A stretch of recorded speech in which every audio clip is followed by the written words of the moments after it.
దోసకాయ పచ్చిమిరపకాయ పచ్చడి పోపు వేసేసిన అక్కడక్కడ కొన్ని ముక్కలు వేసి గుండు దోసకాయ పప్పు దోసకాయ అంటారు అది పచ్చడి వేసేసి పోపు వేసి అండ్ బెండకాయలు ఫ్రై.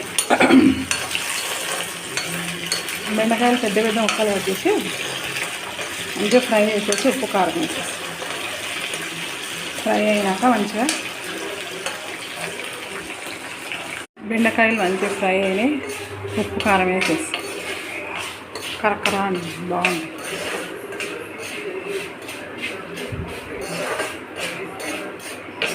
బెండకాయ ఫ్రై రెడీ. ఓన్లీ ఇట్లా వేసేసుకొని ఉప్పు కారం వేస్తే చాలా బాగుంటాయి టేస్టీ.